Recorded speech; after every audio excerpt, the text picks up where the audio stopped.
अगले दिन सोनिया और अंकित दादाजी के पास पहुंचते हैं और अपनी चर्चा शुरू करते हैं। दादाजी, पुनः चक्रण का अर्थ किसी वस्तु को दोबारा से प्रयोग में लाना होता है ना? हाँ दादाजी, और हम कागज, कपड़े, कांच और प्लास्टिक आदि वस्तुओं का पुनः चक्रण कर सकते हैं। शाबाश बच्चों, कागज और कपड़े जैसी वस्तुएं गीले कचरे की तुलना में थोड़ा अधिक समय अवश्य लेती हैं, लेकिन फिर भी ये विगलित हो जाती हैं। इनका पुनः चक्रण करना भी आसान है, लेकिन प्लास्टिक, कांच और धातुओं से बनी वस्तुएं विगलित नहीं होती। हमें इनका पुनः चक्रण करना ही चाहिए। यह करने के लिए हमें इन्हें विशेष तौर पर स्थापित पुनः चक्रण केंद्रों, जिसे रिसाइकल सेंटर्स भी कहते हैं, वहां पर भेजना चाहिए, क्योंकि इसके लिए विशेष मशीनों एवं तकनीकों की आवश्यकता होती है। दादाजी, कागज और प्लास्टिक का तो हमें खास तौर पर पुनः चक्रण और पुनः प्रयोग करना चाहिए, है ना?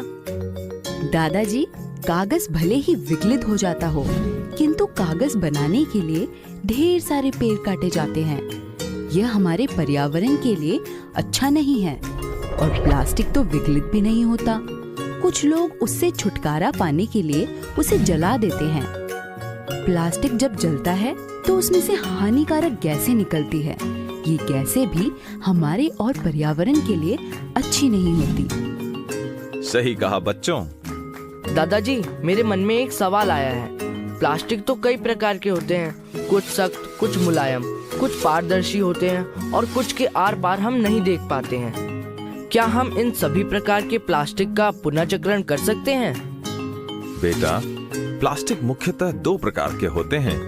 एक वो जो केवल एक बार ही प्रयोग किए जा सकते हैं और फिर उन्हें फेंक दिया जाता है, और दूसरे जिनका हम पुनः चक्रण कर सकते हैं।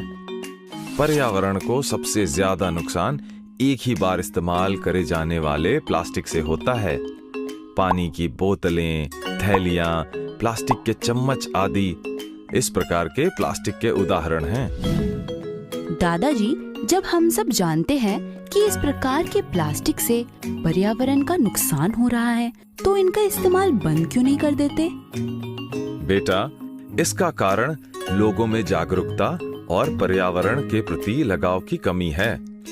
आलस के कारण हम लोग सामान लेने के लिए कपड़े का थैला, पानी की बोतलें आदि नहीं लेके जाते और बाहर से एक बार इस्तेमाल करे जाने वाले प्लास्टिक से बनी वस्तुओं में मिलने वाला सामान खरीद लेते हैं और घर आकर वो प्लास्टिक की थैली फेंक देते हैं, जो समय के साथ कचरे का पहाड़ बन जाता है। हालांकि अब लोगों को समझ आने लगा है कि ये सतत यानी ऐसा चलने वाला नहीं है। तुम जैसे समझदार बच्चों और पर्यावरण के प्रति जागरूक लोगों के अभियानों के कारण अब बहुत से राज्यों ने ऐसे प्लास्टिक पर प्रतिबंध लगा दिया है। हाँ दादाजी, लेकिन इन सब का फायदा तो तभी होगा ना जब ये प्रतिबंध सख्ती से लागू किए जाएंगे। ऐसा होता तो नहीं दिख रहा है। लगता है इसके लिए भी अभियान चलाना पड़ेगा। अच्छा, और ये अभियान कौन चलाएगा? हम चलाएंगे। जानते हो अंकित, जब गर्मियों की छुट्टी में मैं अपने मामा जी के यहाँ शहर गई थी, तो मैंने देखा था कि बहुत से लोग घर घर से कचरा इकट्ठा करके उसे पुनः चक्रण के लिए बेच देते थे। इससे वो पैसा भी कमा लेते थे और पर्यावरण के लिए भी कितना अच्छा है। और कुछ लोगों को इससे रोजगार भी मिल जाता है। ये सब मुझे मामा जी ने समझाया था। अरे वाह सोनिया, ये तो अच्छा आइडिया है। दादाजी, गांव में जब हम लोगों के अंदर जागरूकता लाने के लिए अभियान चलाएंगे, उसके पश्चात क्या हम किसी ऐसे व्यक्ति को सभी घरों के कचरा इकट्ठे करने का कार्य दे सकते हैं? सभी गांव वाले उन्हें प्रतिदिन के हिसाब से पैसे दे दिया करेंगे। हम कोशिश करेंगे। क्या पता यह प्रयोग गांव में भी सफल हो जाए। दादाजी, अगर सोच समझ के इस्तेमाल किया जाए तो कचरे का भी अच्छा इस्तेमाल किया जा सकता है।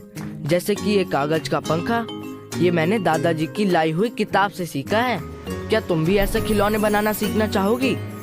हाँ, बहुत सही। अब तुम खेलो और मैं टहल के आता हूँ। जी दादाजी।